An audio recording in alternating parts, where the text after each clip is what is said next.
this is the best time for Africa to organize, remove the borders. Let us move freely in Africa. Let's form one country. Let's integrate our economies. Let's integrate our political and social system. Let's integrate our agriculture, which is the most important thing. Let's integrate our mineral system. Let's embrace Pan-Africanism in all aspects of life. When these people are finished fighting and killing each other, we will reinstate ourselves as a superpower.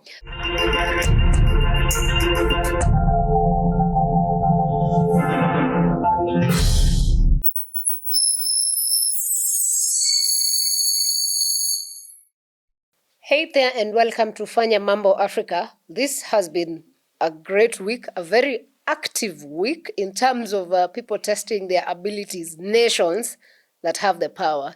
Then there's those of us in nations where we're just watching and saying we're not taking sides, or we want to be impartial, or we're supporting whichever side we support for particular reasons.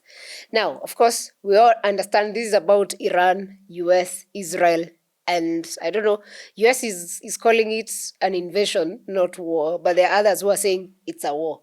Depends on how you look at it. And for us to delve into this conversation, I have none other than the young Pan-Africanist himself, Orina. How are you? Very well, how are you? I'm good. How are you? Listen, this is my best show in the world right now. Oh, that's amazing, man. I watch every single episode of Alpha House. Thank you very much. Every single. I'm a big fan. Thank you. Such an honor. And we're always happy to have you around. Thank you. And you know, when I saw this war break, or is it conflict, over the weekend, obviously I knew you will have things to say. By obvious. Yeah. And I don't know, let's start with from Kenya. Our president sent a tweet saying we condemn the attacks on these UAE nations mostly. And he didn't mention anything to do with Iran or US attacking Iran or Israel attacking Iran. Why do you think he took a side? He's a Western plant, just like most African presidents, if not, most African presidents are Western plants. You know, let me tell you, before we start even talking about Iran today, I just want to say that let's shut up. Africans and black people all over the world, shut up. When it comes to shut up, I mean, I'm not saying, like you see now, we're about to analyze it. We're about to talk about it. We're about to really pontificate and see what's going on. Yes. And how it affects us. We can talk about it. We can analyze. We can study what's happening, because what they're doing there might happen here, and how they're doing it. We need to study how they're oppressing other people, because if they can do it to Iran, best believe they can do it to America. So we can analyze it, we can talk about it, we can study it, but we cannot advocate. We cannot say we pick sides, we pick the West side or we pick Iran's side. We cannot pick sides. Why is it important for us not to take a side? Because we have enough problems of our own. We have Congo, we have Somalia, we have Sudan, we have Nigeria, northern Nigeria. We have, we can go on and on. Even here in Kenya, we have insecurity problems with bandits and everything. And tear gas. Tear gas. We have so much problems, especially Congo. And yesterday I saw a news where the Congo war is now intensifying, and US put sanctions on Rwandan military. Yeah. So we have so much on our plate. And then people are insinuating that Ethiopia and Eritrea might go to war again. Yeah. So we have so much on our plate to start advocating. And that's why, Sarah, I've never, and there's a video that went viral last year. I've made it very clear in my social media platforms that I do not stand with Palestinians, with Ukrainians, with any person who is oppressed in this world apart from black people. As a Pan-African, I am selfish, not to my people, but I'm selfish for my people. I only care about my people. I only care about my people, and I pray that black people should start doing that as well. This Palestine issue, have like even the people who don't know nothing about activism. I have never seen black people. You see, the same amount of energy we put on Palestine, if we put a fraction of that energy into black issues, we will Yeah. move strides forward. I'm telling you. But we are too. It's like I said, we lack racial pride, we lack racial love, and we lack racial IQ. We don't care about ourselves. We don't care about our issues. We only care about other people's issues, yet we are the ones who are at the bottom of the bottom. So we can study what's happening, we can analyze like the way we're about to do, but we cannot stand with any side, we cannot pick a side, we cannot advocate for anyone. Okay. Looking at it critically from the way it happened and the way Trump came and announced this is going, we have done. He was not even saying we are going through. He was saying we have done because it had already happened. So the plans were there way before. Why do you think the US chose to work with Israel on this attack? Well, before we go, what's happening now? You know, me, I'm a historian. I like going way. I like people knowing the full scope of what's happening. Yeah. If you can allow me, Yes, let's please. briefly go to how this started. Yes. In the early 1900s, Iran discovered oil. You see, I've already started with oil. My battle for oil was coming, but since we are there, let's go. Every like already I've already started this history with a natural resource. Yeah. That's why all these things are happening. Anyway, in the early 1900s, Iran discovered oil. The British took over the oil industry in Iran and started extracting oil through BP. Now the British were benefiting off of the oil. Yeah. And I mean, this is the early 1900s. And the people were like, why are the British benefiting from this oil more than us Iranians? Yet this oil is under Iranian ground. Yeah. Well, in 1951, there was a prime minister called Mohammad Mossadegh. What happened is he nationalized Iranian oil, took ownership from the British, and made it Iranian oil. Now, so finally, Iranian had ownership of their oil. That was in 1951. Well, of course, Britain and America were not happy, For obvious reasons. so they boycotted Iranian oil, and Iranian exports of oil started collapsing. Well, you can guess what happened to that leader. 2 years later, 1953, he was overthrown by the MI6. That's British intelligence, and the CIA. So American and British intelligence overthrew Mohammed Mossadegh. That's what happens when you go against the US. They use the CIA, and if the British are involved, they use the MI6 to overthrow you. So this is 1953. What happened is that they strengthened and solidified the power of the last Shah of Iran, that is Mohammed Pahlavi. Now, Mohammed Pahlavi was a Western-backed boy, Western Yes. blue-eyed boy. 100%. 100. Even the son now, you can see how he's talking. He's called Prince Reza or Shah or whatever, the son of Mohammed Pahlavi. I saw the interview just recently. He supports what Trump did. He's pro-West. The Shahs have always been pro-West, especially Mohammed Pahlavi. Now let's continue with the story. Mohammed Pahlavi is Western-backed. Yeah. He reverses the nationalization of oil that Mohammed Mossadegh, the former prime minister who was overthrown, put. So he returned the ownership of Iranian oil back to British and Americans. Well, for the next 26 years of the Shah's rule, from 1953 to 1979, he did what's called he inserted Western culture in Iran. He pushed Western culture in Iran, which alienated the Islamic culture that was in Iran. He was an extremely corrupt person, and his cronies that were stealing all the money in Iran. And he had a secret police that was killing, of course, opposition. Well, because of all those things put together, the people did an Iranian revolution that overthrew Mohammed Pahlavi and he fled Iran. That's what they call the Islamic Revolution. Exactly, the Iranian Revolution, Islamic Revolution. Yeah.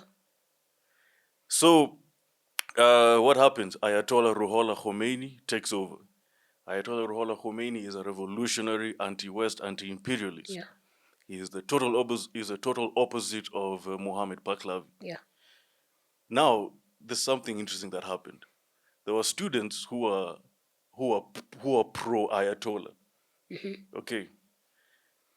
When they heard that the U.S. is hosting the last Shah who was overthrown, Mohammed Pahlavi, into the U.S. because he was they said that he had cancer and he was visiting the U.S. to receive his cancer treatment. Yeah. Oh, Iranians were like, oh, okay, so US, you guys are hosting the Shah that we want to come back to this country and answer for the crimes he committed and also return the money that he stole. You know what those students who are pro Ayatollah did?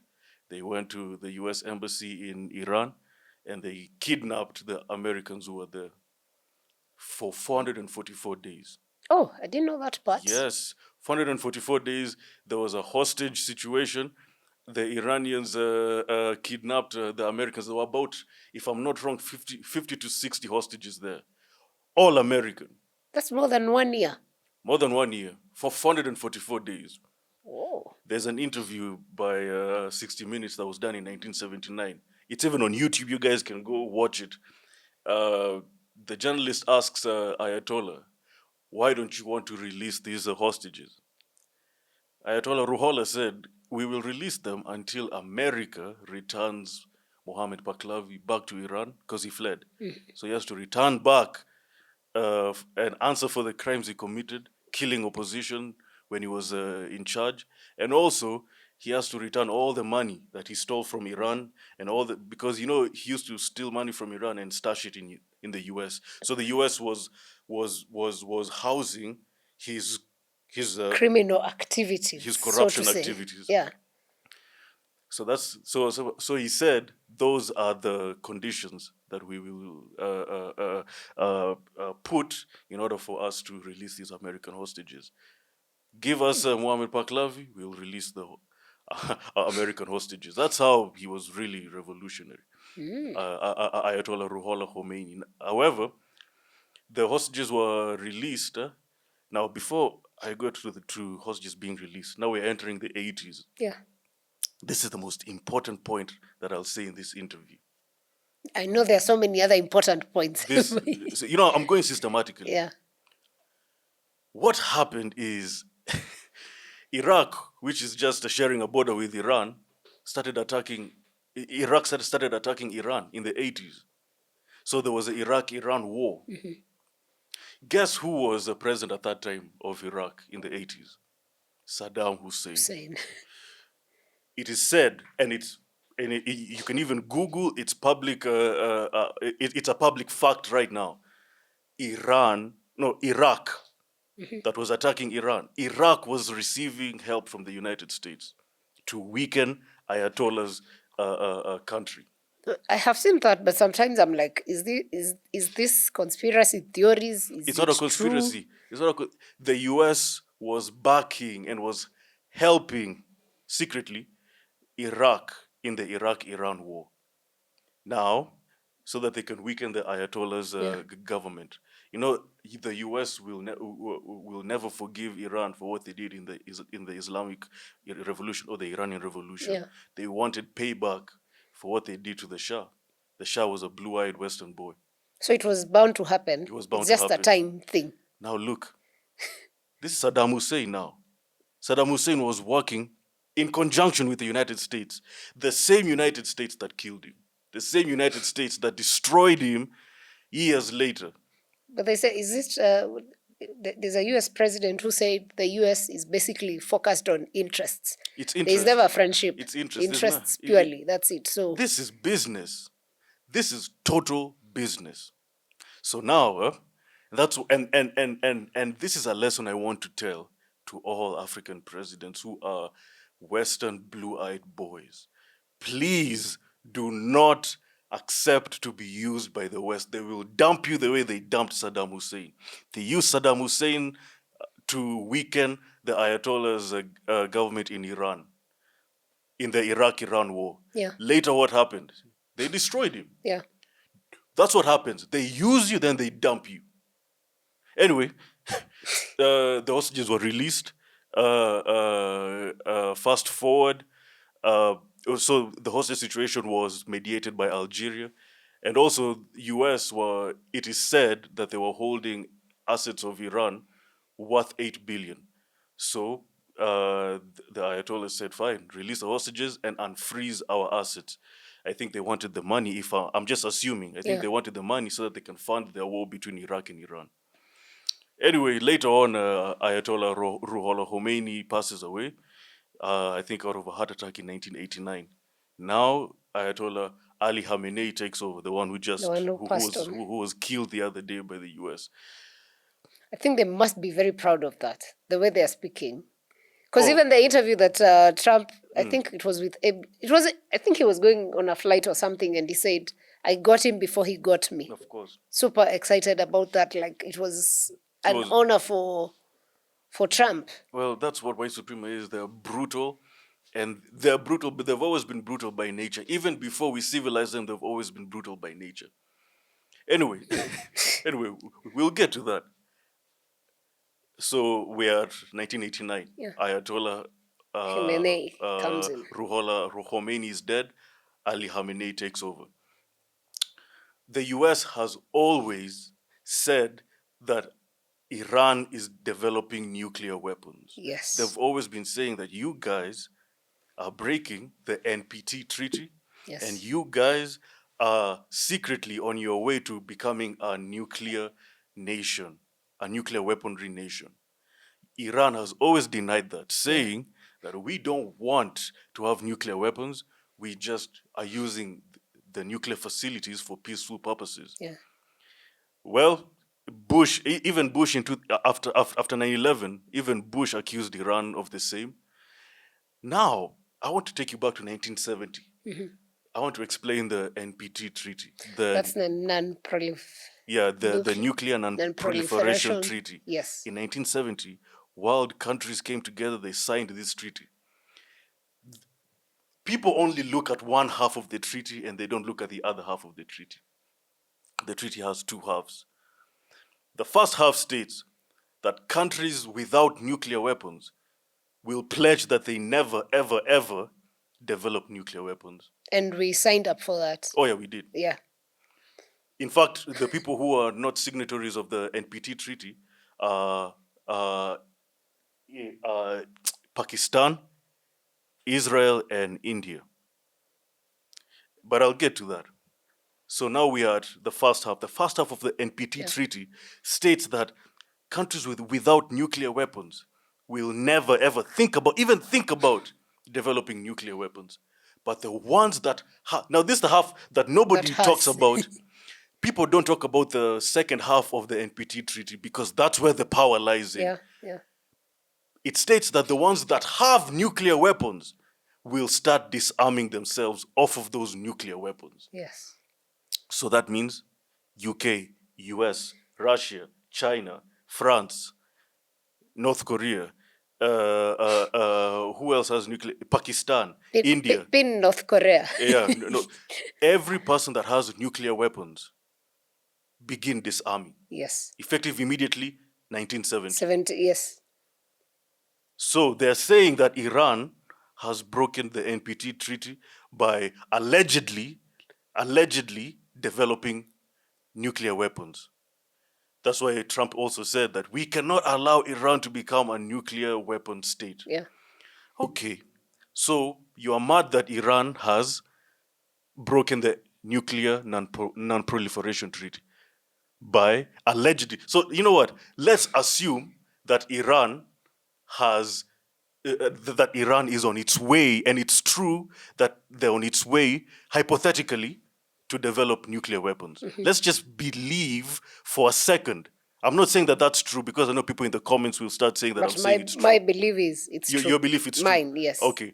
Yeah, But it's allowed. It's allowed. Yeah. Let's just say that they are not developing. Sorry, let's just say that they are actually Developing. nuclear weapons. So they've broken the Non-Proliferation Treaty, right? Yes. Do you know that the US has also broken the treaty as well? Of course, they've been all developing. They've been increasing the budgets Yeah. of nuclear weapons exponentially.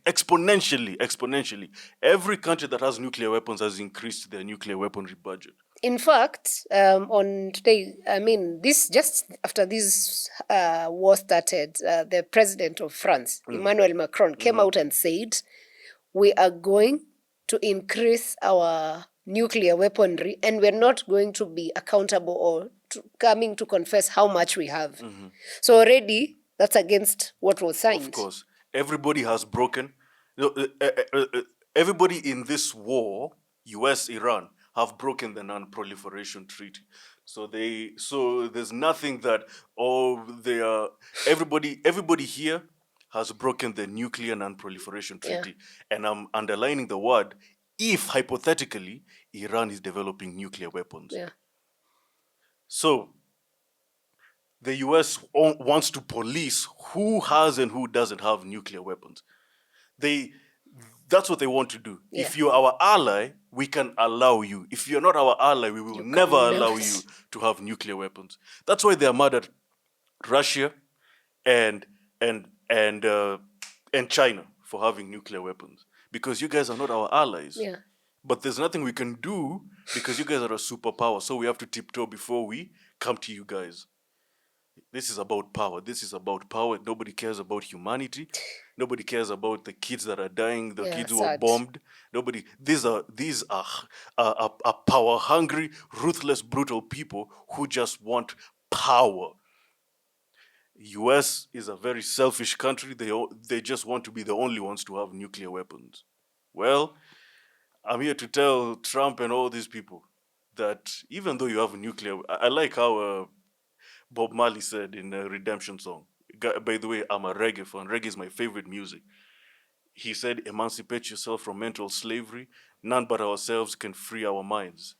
And then he said something about atomic energy, like, let us not be afraid of atomic energy because they'll never stop the time. Had he seen the future? He was a prophet. Bob Marley was a prophet. Because if you think about that song, actually, it's very timely. He was a prophet. Now, my last point in my history lesson, 2015. You remember, Iran has been under sanctions. Yes. Now, they want the sanctions to be removed so that they can at least do business with the West. So 2015, Obama said, okay, guys, I want to sign a Iran nuclear deal with you guys, stating that we will remove the sanctions. The US will remove the sanctions out of Iran only if you allow the IAEA, which is International Atomic Energy Agency, which is the UN watchdog for nuclear weapons. Yeah. So the US said you have to allow this agency to do strict inspections on your nuclear facilities so that you people cannot enrich yourself with high levels of uranium. So we want to limit your nuclear facilities so that you people cannot even think about developing nuclear weapons. Iran said, fine, deal. They signed a deal called the JCPOA. I'm forgetting the initials, but it's just called the Iran nuclear deal. First, so Iran now can be able to trade. The sanctions have been removed. The economy started improving. 3 years later, Trump comes in, removes the Iran. He removes the US out of the Iran nuclear deal, and says that Obama did a bad job, and this deal is bad. In fact, it has done nothing to curtail the nuclear ambitions of Iran. But people are saying, and I don't know if it's true, but maybe it's true or not, but people are saying that Israel was the one that influenced Trump to get out of the Iran nuclear deal. That's 2018. When you look at it now, it's a possibility. It's a possibility because Israel now is running US foreign policy. I mean, the president of US is not Trump, is Netanyahu. Now, wait. No, I'm pinning that because it's a Yeah. conversation that I always want to understand the why. Okay, And we'll get there. actually, it was my question again. We'll Why get the there. two countries? We'll get there. We'll get there. We're in 2015. Yes. No, we were in 2018 now. Oh, yes, when Trump Yeah. has cancelled it. Trump has cancelled the Iran nuclear deal. Sanctions have been put now. The Iran economy is struggling. Their currency is struggling, and the prices of goods are going up. People are protesting. Last year, June 25th, June 2025, last year, Trump bombs Iran's nuclear facilities alongside Israel. Israel and US bomb Iran nuclear facilities. And then obviously now, here we are right now, end of February, they've assassinated Ayatollah Ali Khamenei, and they are continuing to attack Iran. Yeah. Why are they doing this? Four things. Number one, nuclear weapons. They want to not only curb Iran from developing nuclear weapons, if they are actually developing them, because Iran is saying that they are doing this, that those nuclear facilities are for peaceful reasons. Yeah. But if they are doing it, US wants to curtail that thing. But not only that, they want to send a warning to any country that wants to even think about developing nuclear weapons. This is what we will do to you. Yeah. That's a stern warning. Number two, oil. That's what people are not talking about. People are talking about nuclear weapons and not oil. But I think for me, oil comes as number one. As number one. Yeah. But even Al Jazeera, nobody's talking about this. Even people analyzing this, a few people are talking about the oil factor. Oil is a very integral factor in this. Yeah. In fact, I think that's the main issue. What's happening? Iran is one of the major suppliers of Chinese oil. Yes. They want. You remember the last time when I was here, we talked about Venezuela? Yeah. Venezuela was all about China. Of course, this whole thing looks like it's a thing of we are attacking China indirect. Because if you lack oil, then US and China. This is the Cold War, US versus China. This is the Cold War, US versus China. They want to cripple Chinese economy. They did it in Venezuela because the number one buyer of Venezuelan oil was China. Now one of the Chinese suppliers of oil is Iran. They've attacked Iran. It's about oil. This is about power. They want to weaken China to a point whereby, because they still can't understand how China secretly built their empire to become. Even some people are saying China is more powerful and the economy is bigger than the US. They're saying no, we can't let this happen. The US, that's how greedy they are. That's how brutal they are. That's how jealous they are. They want to be the only superpower in the world. Too late, perhaps. Oil. Number three is they want to stand in solidarity with Israel. Like I said, Israel is controlling US foreign policy. US wants to stand in solidarity with Israel because Israel is saying that Iran is funding the groups that are they're funding Hezbollah, Houthis. they're funding Houthis, even they've said they're funding Hamas. So attacking Iran will make Israel win the Israel-Palestinian war.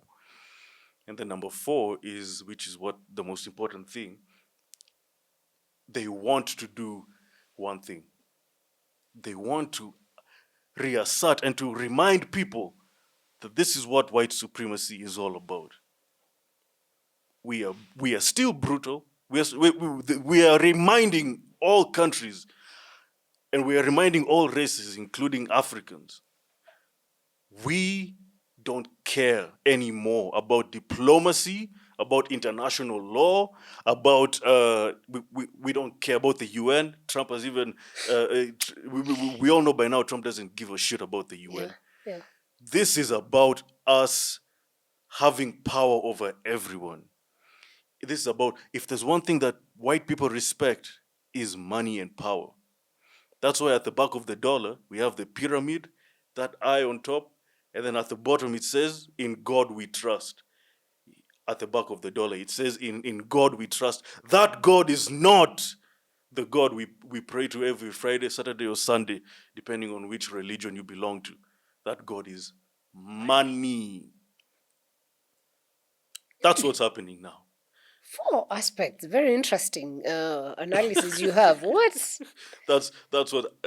So because people are talking about what's happening now. Yeah. People need to talk about what led to what's happening now. Yeah, because once you understand the history, then you're able to Exactly. see the Sometimes steps you have that to have go taken back. that. Sometimes you have to go back so that you can know where you are and where you're going. So for Israel, purely it's to conquer Palestine Of course. and decimate that nation Of totally. course. Of course. Of course. What value does Palestine give the US? Value in terms of what? Because you see, they're supporting Israel Yeah. for a reason, and Israel just wants to conquer Palestine. Yeah. So, what value does this give to the US? Does Palestine give to the US? Yes. In terms of once it's conquered by Israel. Oh, come on.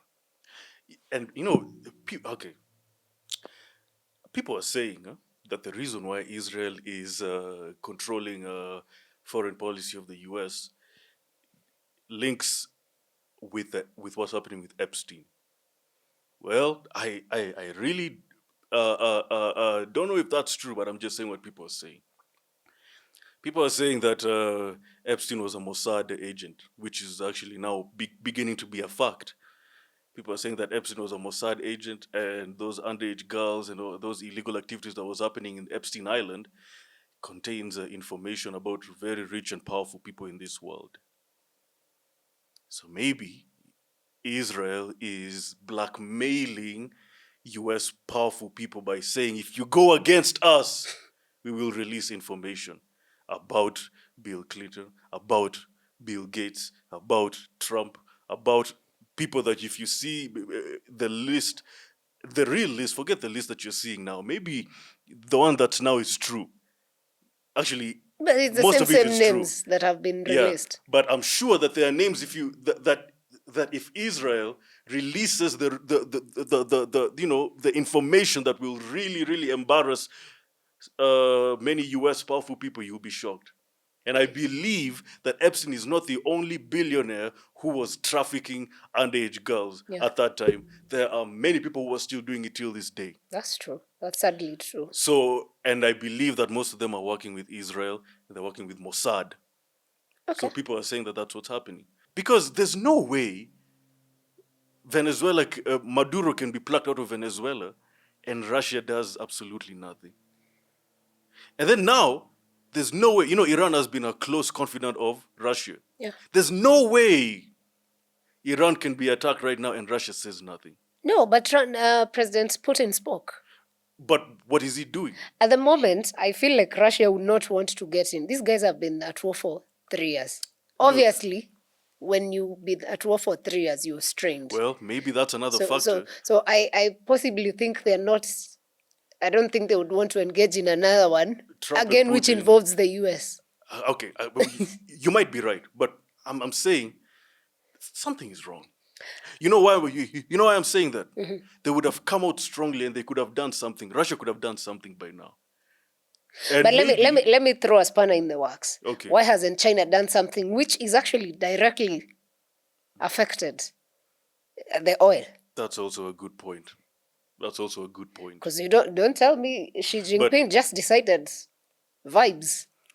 Well, it's too early. Okay, you know what? Maybe it's too early. We'll see. It's too early. Maybe because this thing happened just this weekend. We'll see. So do you think China would take any action? Because you see, for them, oil is critical because now those are 2 countries that supplied them.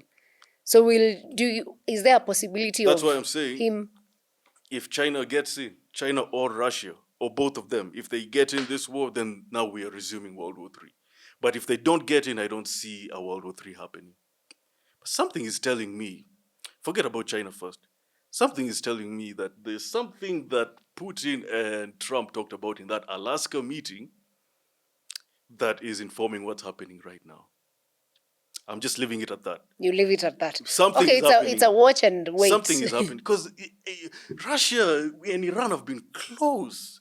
I would expect Russia to come out strongly, and I mean, and by strongly I mean start this war. That's the, I think I was reading some other analysis, and someone was saying when you've been at war and you've managed all through, your resources are strained, but you'd never show the world that your resources are strained for obvious reasons.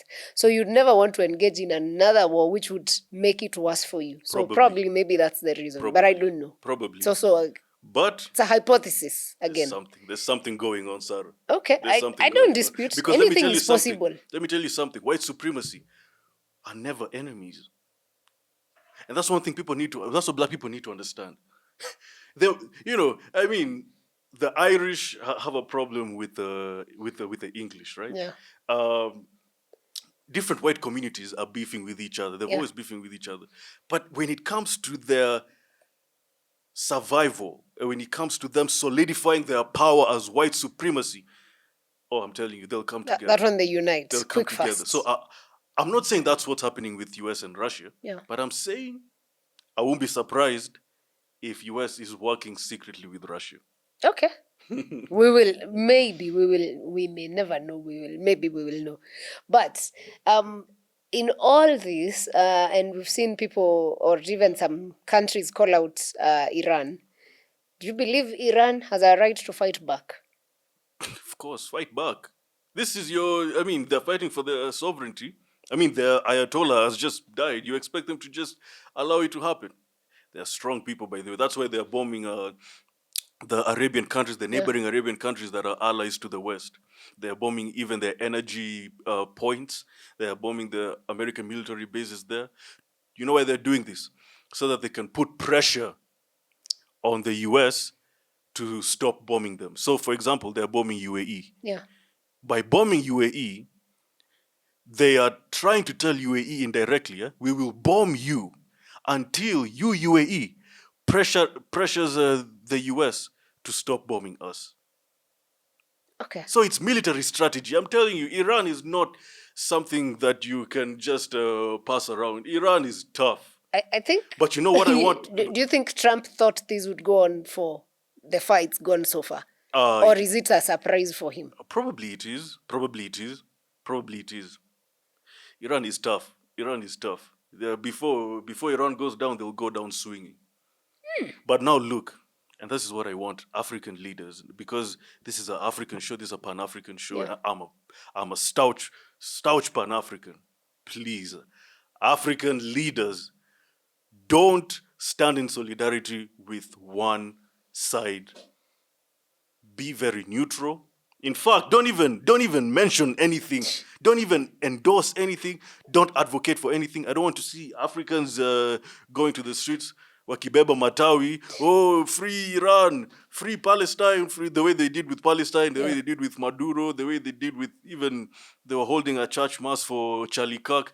I don't want to see any African advocating for anybody that is not black. Let these people bomb each other. Let these people fight each other. That war has nothing to do with us. That war has nothing to do with us. You know what? This is what we should do.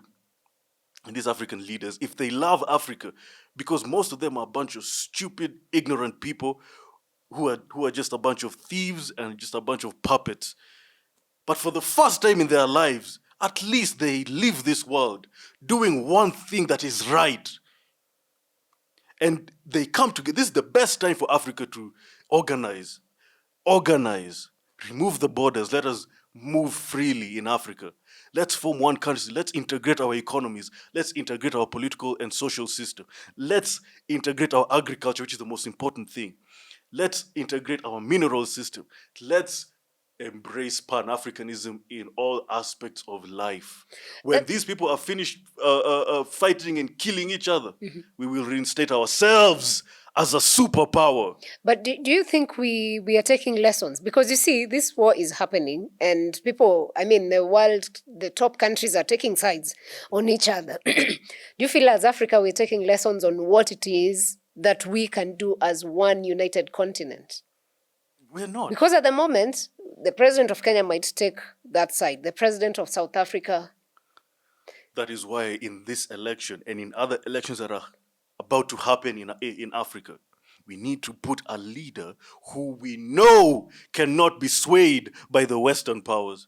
Because that's what happens when you put a leader who is a puppet of the West. They will, even if they're not asked to do so, they will start picking sides with the West in wars that don't even involve us, and that can put us in danger. Is there a lesson we are taking in terms of oil? Because you see, much of our oil comes from the Middle East. Africa has Libya, I think Angola, Nigeria, Angola. Those are like the key. Even Kenya has, if we explore, Kenya has, and we know what happened in Talo oil with the corruption. So what can we do about these countries that have this oil, and what value can we take as a continent from that? African oil revolution. Forget about the treaties we've signed. I don't know this. No. Let's start supplying oil, because the oil that we have discovered, remember, the oil that we've just discovered can supply Africa with all the oil it needs. And when I'm talking about oil, I'm not only talking about cars. I'm also talking about an industrial revolution. An industrial revolution. That's why the US wants to cripple China by attacking Iran and curtailing the oil supplies that come from Iran going to China. You know why? Because China is an industrial country. Yes. That's how they built their superpower. It's an industrial country. We need an industrial revolution. We need to stop being scared of white people and say, this oil is ours, Nigerian oil is ours, Angolan oil is ours, which other country has oil? Libyan oil is ours. It's African oil. Let's organize and see how we can get this oil. And first of all, let us nationalize our oil the way Mohammed Mossadegh did in Iran, the one we talked about, the one who was overthrown. Let's not be scared of white people. Let's not be scared of white people. Let's nationalize all oil fields in this continent, and let's now start producing oil for ourselves. Forget what the IMF tells you. Forget about what the UN tells you. Forget about what these structural adjustment programs tell you about multinationals and Shell coming in and extracting the oil. Even in Nigeria back in the day, they were extracting the oil. The oil was spilling and it was killing the crops. Shell was doing it, and the president is just letting them do it. We must nationalize our oil now, because what's happening, you see, this is what happens when we depend on other people. This is what happens when we listen to white people, when they say that our resources is not supposed to benefit us. This is what happens when we listen to white people, when they tell us that we need to depend on them while we have everything in our continent. Let us nationalize our resources, and let's now start supplying oil to ourselves. Point blank, period. Okay. Dangote is working towards that in Nigeria, and I think putting up a refinery and all things around that so that we can have oil. One of the most saddest stories I've ever heard. Looking at all those factors that have been raised in that story, do you think he's going to succeed? Let me tell you, you asked a very good question. I hosted David Hundeyin on my show early this year. Respected Nigerian investigative journalist. He's actually in exile for him exposing the Nigerian government. David Hundeyin, we talked about this, and it's actually on my YouTube, Sell Africa to Africans. What's happening there is you have the richest man, the richest black man, the richest African, building a $20 billion oil refinery in Nigeria. Nigeria doesn't have an oil, before it didn't have an oil refinery. How can the largest producer of oil in Africa not have a refinery? Surely. All you're doing is letting these multinationals extract crude oil, take them to Europe, refine the oil, now they sell it to you at 100% markup. What? Sad. Really sad. You have the richest African in the world building a $20 billion refinery. He's saying, now, guys, let's now do it. Let's now do it. Let's be sovereign. Let's be oil sovereign. The real money is not in crude oil. The real money is in refined oil. Yes. Oh, we don't want you to be a monopoly. Oh, we don't. Excuse me. Dangote is the biggest supply of cement in Nigeria. Yeah. He's the biggest supplier of sugar in Nigeria. Does anybody care about him having a monopoly about that? All of a sudden, when he wants to refine oil, oh no, we don't want him to have a monopoly. What? Surely. The oil cartels and the big politicians who are eating off of the exportation of crude oil don't want Dangote to succeed in that oil refinery. Instead, you know what happens? For that refinery to work, and that refinery is beautiful. In fact, it's he built it in a way that the capacity of it refining oil doesn't even need foreign refiners. I'm To telling do you, anything. This is revolutionary. You know what Dangote is doing? Angola is refining their oil through Dangote refineries. Oh, that's great. Angola and I think some other African country. The other day, U.S. crude oil came to Nigeria for refinery. Came to Dangote refineries for refinery. U.S. crude oil. U.S. crude oil. Some U.S. crude oil. The other day, I think it was last year or early this year, they refined their oil in Dangote industries, in Dangote refinery industries. So other people from other countries are bringing their oil into this refinery to be refined. But Nigeria, which is where Dangote comes from, which is where the refinery is. He's not seeing the value. It's not, no, it's not. Of course, they're seeing. They don't care. They don't care. Or they want to rip off the corruption they've lived with for ages. There is corruption, number one. Number two, they've signed many deals with these multinational companies, which are a lot of money, and of course they're receiving some kickbacks. Yeah, of course. They don't want that arrangement to go away. And by the way, speaking of Dangote wanted to make a cement refinery here in Kenya. Yeah. And kickbacks problems. And kickbacks. Yeah. We are just useless people. That's what I keep on telling you. We are just a bunch of dirty, useless people. This kickbacks stupidity is the reason why Africa is where it is right now. We and you know what? Africa is facing, after white supremacy, which is the biggest problem in Africa, the number two problem, Sarah, is the African founding fathers problem. A big one, that is. You know why? I agree. Most of them, not all. Some founding fathers were good, like Osagyefo, Kwame Nkrumah, good. Patrice Lumumba, good. Nyerere, good. But Jomo Kenyatta, absolutely not good. And many, many, many others.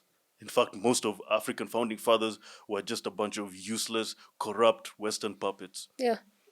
What happened is the most African founding fathers started the culture of selling this country, of selling African countries to the West. And they succeeded. They started so that's why all the presidents in Kenya, all the presidents that follow Kenyatta, Moi, Kibaki, Kenyatta II, Ruto, all of them have all been Western puppets. All of them have been compliant to the West. But it started with Kenyatta when he sold this country. When he sold out. If our founding fathers were real revolutionary Pan-Africans, if they understood, and that's one thing that I don't even understand about Jomo Kenyatta. Jomo Kenyatta called himself a Pan-African. Did you know Jomo Kenyatta was in the 1945 Manchester Pan-African Conference? He was with Kwame Nkrumah. He was with Marcus Garvey's wife, Amy Garvey. And they were discussing about decolonizing Africa and how we can embrace Pan-Africanism. Jomo Kenyatta, He learned from Pan-Africans. I think he Yet had. when he came to power, all he did was selling this country to the West and stealing. I think he had a part of him that really wanted to be Pan-Africanist because of what was going on across the continent, the influence. But then again, the fact that Britain, had a lot of influence on him also affected and killed his dream of being a Pan-Africanist. It killed. Well, no, I don't even think he was a. Because if you read part of the things he was advocating for initially, they were good. But the moment when the issue of independence came, what if that was a strategy for him to become prime minister and president later? So Okay, that when he now comes, he turns on us.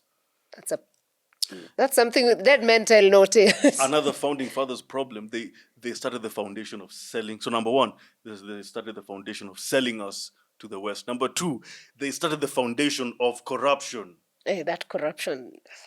If our founding fathers, most of them, I'm not saying all of them, if most of them started a culture of curtailing corruption, of being just people who want to change this continent, I'm telling you, the subsequent leaders would have followed that footprint. Yeah. What did the Moi say when he came in? Nyayo. I'm following the footsteps of Kenyatta. And by him saying that, I'm following the footsteps of Kenyatta by continuing to sell this country to the West, and by corruption, and by suppressing opposition, and by doing all these things, all these bad things, not good things, bad things. I mean, it's whatever is happening. There's a revolution that's going on across the continent, and people are starting to awaken, which is very beautiful to see. Even having shows and discussions like this, so that we can empower people. And one of the key highlights I took was in Ghana the other day. They removed a statue of the guy who was used to execute Kwame. When you see such things happening, how does that make you feel, and what does that say about the generation that is there now? Well, that's well, okay. I saw that. I don't know. Did Mahama? What did Mahama say about that? Is he supporting that? I have not seen. Well, I'm not sure I have seen his statement as yet. One thing I like about, maybe it was there, but I missed it. Nowadays, there's a lot of information, so I can't speak for him as yet. Mm-hmm. You know, in 1966, Ghana, Kwame Nkrumah was overthrown of course, by the help of the CIA. One of the reasons is Kwame Nkrumah at that time, 3 years before, in 1963, he made the greatest speech of all time in the OAU. And if we could have listened to him, Sarah, by now we would have been a United States of Africa. But we didn't. He said, guys, and that's why he's called Osajafo. Osajafo means the Redeemer. He was saying, guys, this is the best time for us to unite. We are fresh countries. We are just from independence. We are just from colonial rule. This is the best time for us to unite and integrate our economic systems, social systems, political systems. But we did not, but most African leaders did not listen. There were some who listened to him, there were some who didn't listen to him. Some were saying, well, that's not a bad idea, but let us develop our countries independently. Yeah. So that, and then once we have developed, we will gradually start uniting. Kwame Nkrumah said, no, if you do that, neocolonialism will be entrenched in our societies, in our systems, in our economic systems, in our politics, and in our social systems. It will be so entrenched to a point whereby later on it will be hard for us to unite. We did not listen. That's why he wrote a book called, I keep on forgetting the exact title of the book, but it's something neocolonialism. And that book, to me, is the one that led to him being overthrown. Oh. Yeah. Oh, yeah. The West was like, hey, this Kwame Nkrumah guy, he's talking about African unity. He's writing a book on how we will neo-colonize Africa. No. Not a good guy. We have to we have to overthrow him. But let me tell you something about Ghana, and people don't talk about it. Ever since Kwame Nkrumah was overthrown, there has been coup after coup after coup, useless leader after useless leader after useless leader. Ghana was on its way to becoming an irredeemable state until one man came in and changed the whole game. Flight Lieutenant Jerry John Rawlings, aka Junior Jesus. The shooting guy. That was a no-nonsense guy. In 1979, he overthrew the government and he was in charge for only 3 to 4 months. In 100, if it was 100 and something days, he said, "Guys, I'm not a power hungry type of person. I'm just another flight lieutenant from the Air Force, and I love Ghana and I want Ghana to change. In 4 months, I'll give up power. But in these 4 months that I'll be in charge, I will do something called the house cleaning project. I will clean Ghana like nothing before." What happened? He lined up the former presidents and he lined up the corrupt people. He shot all of them. He killed all of them. That execution for me is a highlight of his He killed season. all. He finished. He swept all of them. He said no to corruption, and he also ended that old mentality of politics, of leadership. By doing that, he changed the trajectory of Ghana. He gave up power after 4 months. He said, "Civilians, Do your thing. do your thing." The civilians put a guy who's useless. So remember, after 4 months, after the house cleaning project, he gave up power. He went back to the barracks. The civilians put a guy who is absolutely useless. So Jerry Rawlings said, "Okay, seems like I'm the only guy who can change this country." In 1981, he overthrew the government again, and now he took over for the next 20 years. And to me, I think Jerry Rawlings is the most impactful African, no, the most impactful, one of the most impactful African leaders, one of the most underrated African leaders that we don't talk about, Yeah. and the most pivotal Ghanaian president after Kwame Nkrumah. That's what we need in Kenya. We need a firm hand in corruption. Do you mean we need a guy from the barracks? No, Oh. well, No, just, listen, just a listen. question. I'm not. By the way, I'm not opposed to that. If that, Really? I'm not opposed to that.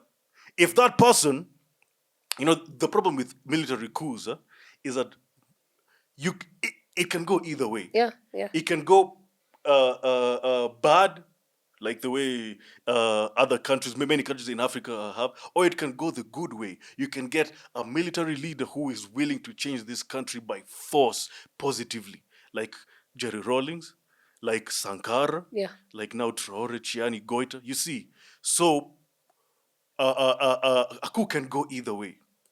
I'm not opposed to a coup only if the person who is in charge of that coup is a progressive pan-African revolutionary who cares about changing the trajectory of Africa. So to me, I think Jerry Rawlings is one. And by the way, the CIA was on him. They were spying on him, but Jerry Rawlings found a way to maneuver through this. I mean, I personally, I think Jerry Rawlings is one of the best presidents we've ever seen. I actually don't understand why he's never a celebrated leader. And in my opinion, he was taking the country to a direction, He a changed good the one. country. If it wasn't for him, Ghana could have been Somalia or Sudan. It would have been an irredeemable state. I'm telling you. Okay. It's always interesting to see that when people get tired of leadership, they go the coup way. And you see, like now with the Sahel region, they're getting tired of saying this westernization is too much, this taking of our resources away. And it's because we have people who are democratically elected, we can't take this anymore. So what do? We do coups and we take power as people who belong to the military. And now we have seen that. And for instance, in the 3 countries that, there's additions now, but in those particular Sahel members, we have seen that Traore has been changing. Initially, he was to leave power, I think, after 5 months, then extended, then came and changed the election law. So I also understand the fear of having people who come from the military getting into these positions. But on the other side, when you look at what he's doing for his country, Burkina Faso, because it's transformative. Yes. So by the way, is the fear valid? Yeah, but before I answer that question, I want to highlight one aspect that I like about Jerry Rawlings that I want African presidents to also emulate. He was a down-to-earth person, Jerry Rawlings. Very down-to-earth. He was very accessible to the Ghanaian people. And there's no work that Jerry Rawlings saw as beneath him. He was going to the streets and cleaning the sewers. I mean, dirty everything. He is cleaning the streets. Like, to me, that's how I want African presidents to be. You guys are so inaccessible. Yeah. You behave like a bunch of kings and queens. Be accessible. Go to the streets once a month, clean. Go to Mudhurwa market, clean that market. When you do that, there's a certain guilt that people will feel. People will be like, you mean the president is cleaning the streets? And me, I'm just here sitting. Let me also pick up a broom. Let me go with him and clean the streets as well. Nairobi will be clean automatically. I'm telling you. Hakuna kazi yenye ni beneath a president. Kazi ni kazi. Anything that involves your country is your work. Chukua broom, chukua cleaning, enda Mudhurwa. I want Ruto every month, once a month. Enda Mudhurwa, you clean that. Go to industrial area. Clean the sewers with the people. But perhaps fix the sewer first. Fix the sewer first. Go to Mudhurwa, it's dirty, clean. Go to Nairobi Street, Tomboya, very dirty, clean. Every Sunday, or let's say 1 or 2 Sundays every month, you'll see people will be like, you know what, let's join the president. Kama president anaweza sweep Tomboya, mbona mimi nisifanye? Kwani mimi ni nani? You see that? Yeah. So that's another thing that I like about the accessibility and the down-to-earthness. He didn't see as he was, a president is a servant. He's not a... But that's the word. It comes with the willingness to serve. You're a servant. But you know what You're my servant. I pay your salary. What we have are people in power, not servants. That's the thing we are forgetting. That's how we've idolized our leaders to be. Then that's another problem that's another thing that we have to change in our minds. They're your servants. Treat them as your servants. Yeah. Tell them what to do. If they don't do what you want them to do, MPs recall them. Presidents wait for their term to end. Don't give them another term. Like all this. Now I'm starting to see these tribal things happening. People are starting to pick tribal sides. And I told people during this Gen Z thing, I told them, guys, the tribalism is very hard for tribalism to end. Even Gen Zs have tribalism. I'm telling you, I'm a Gen Z. And I know that even if it's minimal, there is tribalism in the Gen Z community. Remember, most Gen Zs don't speak their mother tongue. Yeah. I don't speak my mother. I don't speak Kisi. I don't speak Luo. Those are my mother tongues. I don't speak them. I don't. And most Gen Zs are like that. They don't even speak their mother tongue. But there's still some tribalism that is active in Gen Z, in the Gen Z community. We need to eradicate it. Okay, I think that one we what I think people need to understand is we can't wake up and end tribalism in a day. We can't. Because it's been entrenched in the political system. So it's a systematic thing. So perhaps the fact that Gen Zs have not even embraced speaking, I know people might come in the comments with Mwachamila ni mtumwa for the good. Yeah. You can speak your language, but you don't have to be a tribalist. Yeah. You can. Just know how to separate that. You can. But politically, the truth is, it's entrenched so much that we may not end it with 2027 or even 2032. But we are progressing towards that direction. From elections, people speak in one language. The government is bad. Oh, the things are high. Everything is high. Taxation. Now that we are nearing elections, people are starting to pick sides. Yeah. People are starting to change their narrative. That Mtuwetu syndrome needs to stop. And we must end it. If we really want to grow as a continent and as a country, that must end. It must end. So I have another question I wanted to ask. Rwanda military guys were sanctioned by the US the other day. And obviously, if you're the commander of any military is the president, right? Yes. So what does this mean for President Kagame when his guys are being sanctioned? Trump didn't even care about the peace. You know that? Trump just wants the minerals of Congo. He said it the other time when they went for that meeting, yeah. Because if he was actively caring about the peace in Congo, that thing could have ended by now. the US has power to stop that war immediately. There's a reason. He doesn't care. He doesn't care about black people. That's one thing I said about Nigeria. Now look what's happening in Nigeria. The troops are already there. Yeah. And I have a theory. I think that they don't really care about northern Nigeria that much. They're looking at Niger. Okay. They want access to Niger because now they'll say, I'm just hypothetically assuming, they'll say that the terrorists have moved to Niger now. Now we have to go to Niger. Game over. Now they have access to Chiani. Sorry, to Chiani, the president of Niger. Macron is kicked out for Trump to Or maybe walk in. America is working in conjunction with France. You never know. Maybe France is salty for what the AES did to him by decolonizing itself from French influence. Okay. So that's why I'm telling you. And of course, Nigerian oil is at play there. Yeah. So I'm telling you, that's why when I saw Nikki talking about these things, I immediately told her in this show, the first time I came here, that stop this stupid shit. You ain't telling. Nikki got her gold. What are they calling it? The gold card. So that's why you sold your people for a gold card. I mean, now she's an American citizen, or so. Well, Sarah, let me tell you.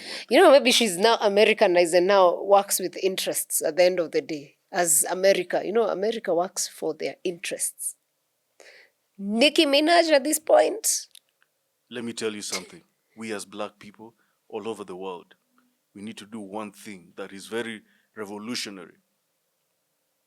We need to unsubscribe from listening, following, or looking up to 98% of black celebrities, because most of them are a bunch of sellouts. Only 2% are people who we can say that, okay, these people have integrity. Most of them are just a bunch of sellouts. And most of them are just, let me tell you, now it's the award season, there's Oscars, the Grammys and everything. You see how people really value those white validations.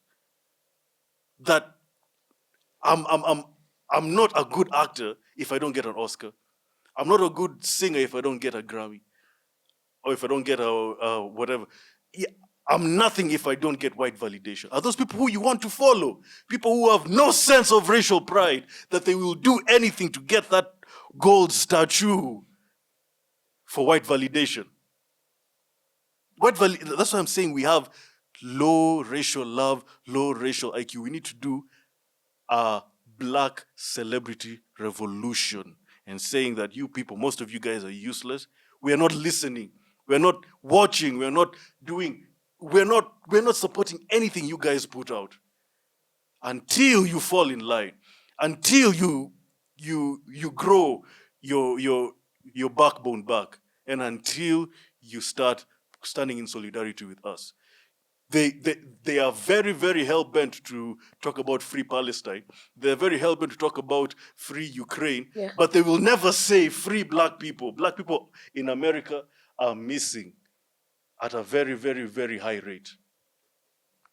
Black people in America have been every day are facing police, not even police brutality. This is police terrorism, police genocide. Black people don't have access to wealth. All these things and all the celebrities do is tap dance for white people and sell us out. Don't follow most of them. There are some who are good. I'll give you a few examples. I like Killer Mike. I like David Banner. I like there are few. Even here in Africa, most of them are just a bunch of sellouts.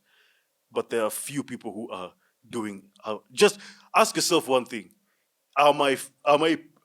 is my favorite actor, is my favorite black actor, or is my favorite black singer standing up unapologetically against white supremacy and standing up unapologetically with us Africans? Okay. If he or she is not doing it, unsubscribe from his channel, unsubscribe from the playlist. Don't listen to their music. Don't watch their. Don't even do anything when it comes. Boycott them. We need to boycott, sell out black celebrities. Okay.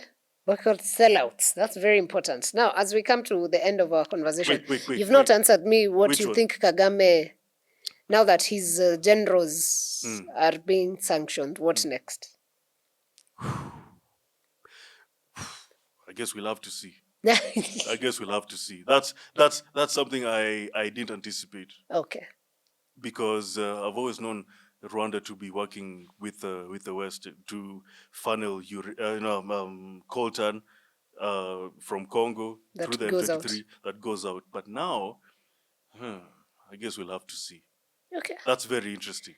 I guess we'll have to see. Surprise I saw every day. I saw it yesterday. It was news yesterday. Yeah. I haven't looked at it that much. I just saw the headline. I'm yet to look at it very, very deeply. But when I saw it, I was like, what's going on? We'll see. We'll see. But before you last time, Sarah, you gave me a good recommendation that I followed. Which one was I that? went to watch the Battle of Laikipia. Ah, yes. And by the way, if you're here and you haven't watched that, please go watch that. Sarah, let me tell you, I almost smashed my TV. I know the anger and the pain. I almost broke my TV. I couldn't believe what I saw. I've always known it's happening, but when you just see it in the documentary, the way it's showing, you'll be shocked at how these white people, they're telling the Samburu people, don't come, we don't care about your cows. Don't come and graze in my land, or we'll shoot you. And their argument is, my grandfather got this land. How did he get the land? That's the question they never want to answer. How did he get the land? Did he buy it? Obviously, no. They came and displaced Kenyans and acquired it by force. Let me tell you something. The thing that pained me the most is how the local police is actually working, not with them, for them. They're taking commands from these white landowners in Laikipia. Yeah. Just here in Kenya. They're taking commands. They're saying, we want you guys to protect our land. If you see a Samburu nearby, shoot them. What? Let me tell you something, Sarah. If I'm president, actually not if, when, because I'm thinking. Because now I think this country doesn't have. Sarah, I'm 25 years old. I'm telling you one thing. If I won't be president, I'll be one of the people who changes the trajectory of this country to become a Pan-African revolutionary state. I love that. Because keep at it. Don't stop. I'm not stopping. It is even possible for you to be a president. You have so many years ahead. I have 10 years. Yeah. But I'm telling you, in those 10 years, I will work on my way to becoming not necessarily the president, but something revolutionary in this country. Because this country lacks Pan-African revolution. We have always been Pan-African revolutionaries. The Kenya Land and Freedom Army. The white people called it Mau Mau. Mau Mau. We never called it Mau Mau. People don't believe it was called the Kenya Land and Freedom Army. That word, those words, land and freedom, are the most important words in in that movement. Kenya Land and Freedom Army. People like monopolizing the Mau Mau, saying that it was a Kikuyu movement. It wasn't. There were Merus in the struggle. There were people from other tribes who were supporting the Mau Mau. This was a Kenya movement. It wasn't a Kikuyu movement. Yeah. Did you that KLFA, Kenya Land and Freedom Army? Have you heard me say Kikuyu Land and Freedom Army? Have you heard me say Embu Land and Freedom Army? Have you heard me say Luo or Luya or Kisii Land and Freedom Army? No. It wasn't a tribal land and freedom army. It was the Kenya yetu, Kenya Land and Freedom Army. We are fighting for the whole of Kenya. Yeah. We need to get back to that mentality. Kenya Land and Freedom Army. One of the largest landowners in this country is white people. Which something just struck me. Near Laikipia is Nanyuki, right? Yes. Nanyuki is where the Batuk is. Yes. The British Army training unit in Kenya. Yes. And of course, we know what happened when they killed Agnes Wanjiru. Agnes Wanjiru, dumped in a septic tank by a white boy. Until this day, we are still waiting for the UK to extradite him back to Kenya to face charges. Of course, they're not going to do that. If there's one thing that UK will never do, they'll never ever give up their people to come to Africa to be charged here.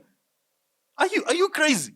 It's never going to happen because they'll always protect their own. Yeah. Even Trump, when he said, "I'm only helping the white people in South Africa," he is protecting his own, and I don't even blame him. By the way, he's protecting his own people. We should do it to ourselves as well. We need to get back our land. We need a president who will say, to hell with these white people. They cannot own hundreds of thousands of acres of land while Samburus who are just living nearby are living in mud houses. You saw that documentary. Their kids don't even have places to sleep, yet they know that my great-grandfather owned this land. Yeah.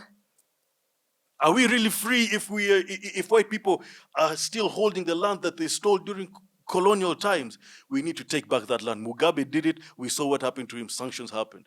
This thing can only, the land revolution in this continent called Africa can be successful if we do it simultaneously. Yeah. 54 African states. Because if one of us does it, let's say, for example, Kenya does it on its own, we'll face sanctions. Our economy will tank.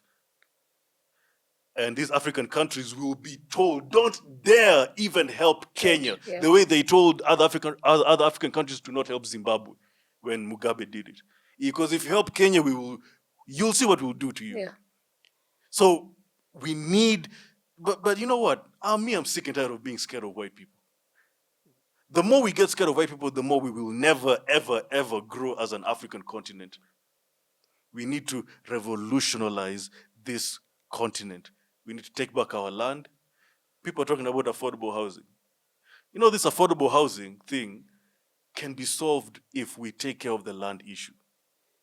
If there's availability of land, I'm telling you, affordable housing will be a thing of the past. But leave this one. This one is just a corrupt thing. It's a political. It's a political thing. Very sad. Again, I will remind people, if you haven't watched that film, you need to watch it. You need to watch it. And then you will understand why things happen the way they happen in this country sometimes, because it's a very sad reality. But now, everyone... Sorry? Wait, before that, huh? Something pained me last week. What happened? You know, I'm always researching. I came across something called the TRC, the Truth and Reconciliation Commission in South Africa. I've always known of it. I've never researched it deeply until I did, and I was extremely angry that I couldn't even imagine what I was reading and what I was seeing. South Africa, apartheid is over, in quotes. Mandela is president in 1994. Mandela says, you know what, we are forming a Truth and Reconciliation Commission that is headed by the late Archbishop Desmond Tutu. Yeah. What we will do here, we will hold white people accountable for what they did during apartheid. Everybody was like, wow, finally, yes, they won't go unpunished. Mandela is one of the worst presidents in Africa. I know that will be very controversial. I know we love Mandela. I know we love Madiba. I respect the young Mandela. The young Mandela before he went to Robben Island, I respect that Mandela. I don't respect the old Mandela. I don't. How can you do that?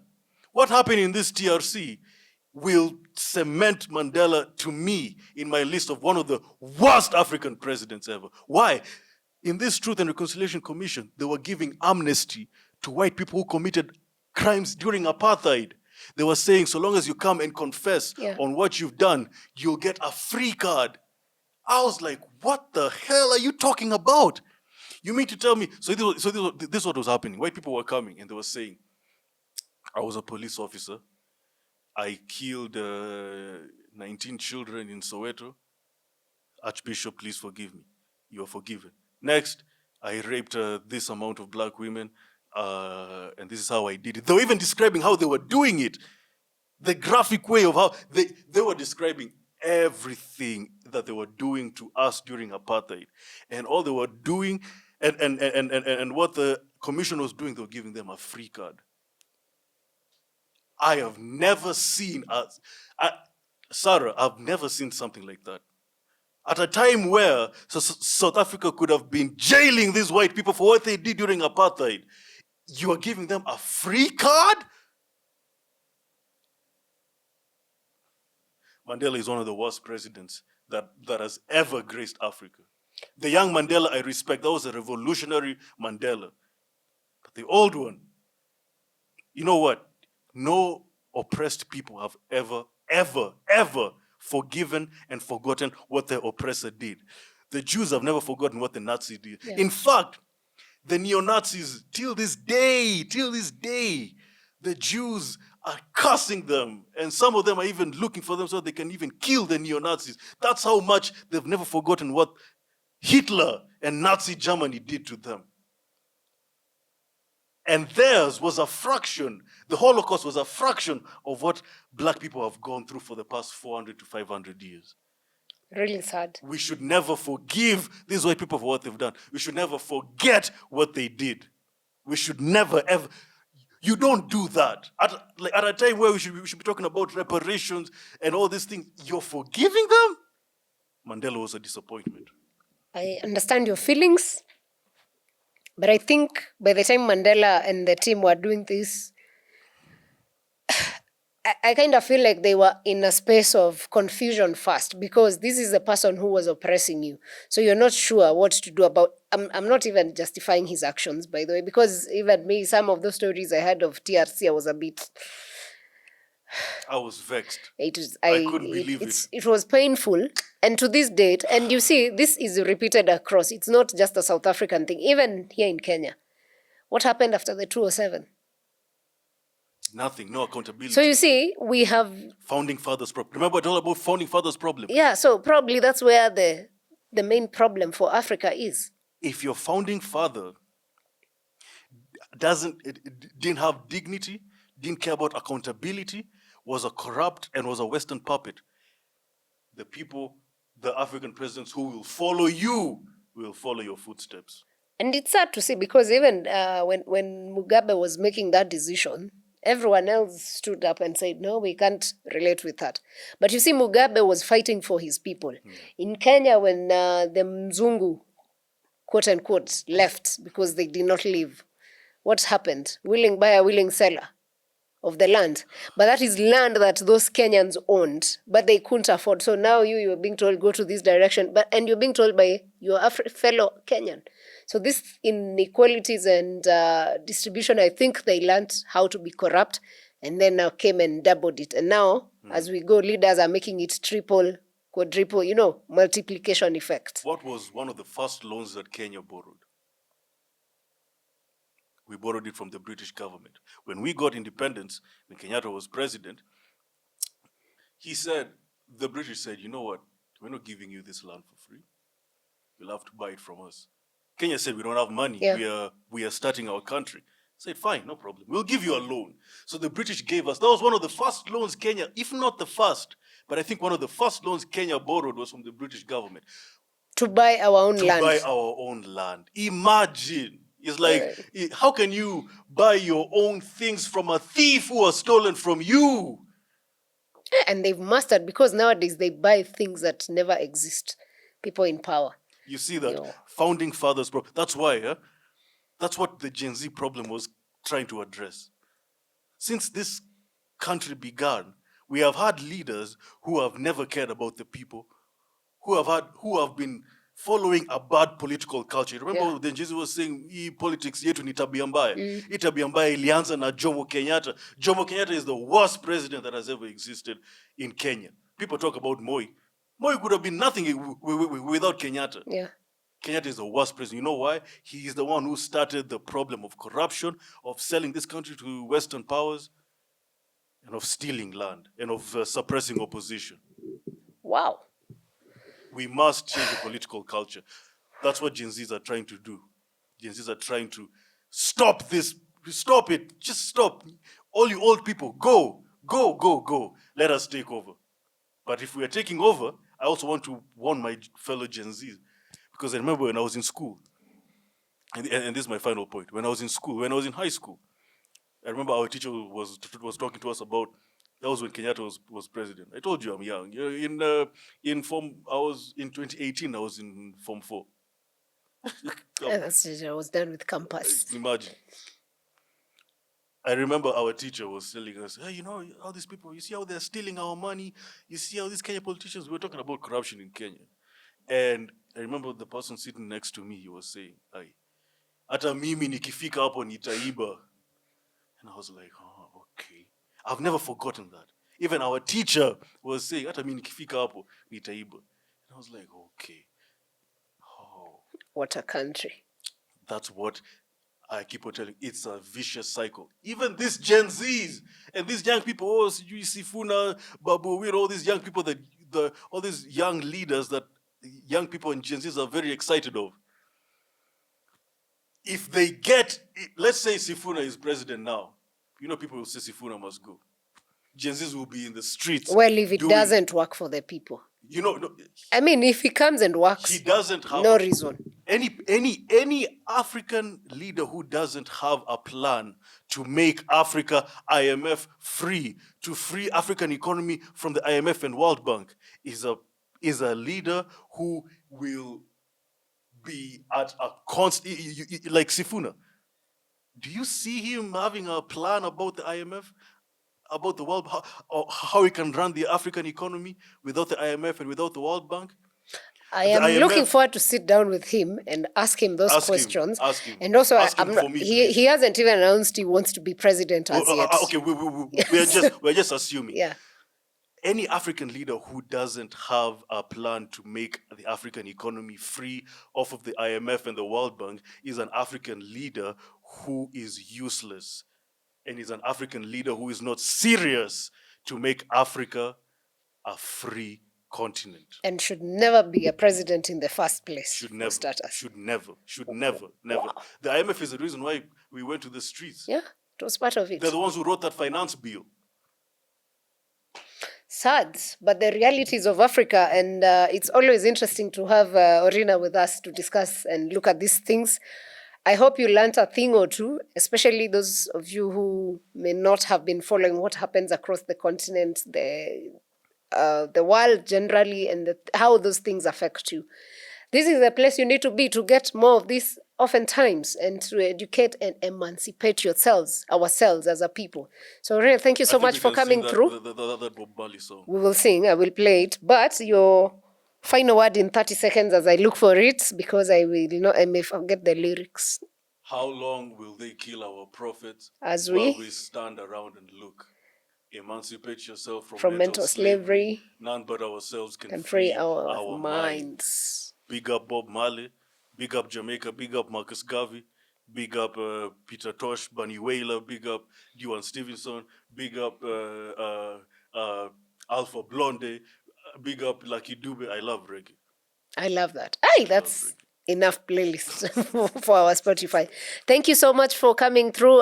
Thank you to you who's watched this to the end. We'll catch you on the next episode, and you can catch Orina on his YouTube channel that is Sell Africa to Africans. With a K. Yeah, Sell Africa, K-A, to Africans, K-A again. Thank you for watching. See you on the next one.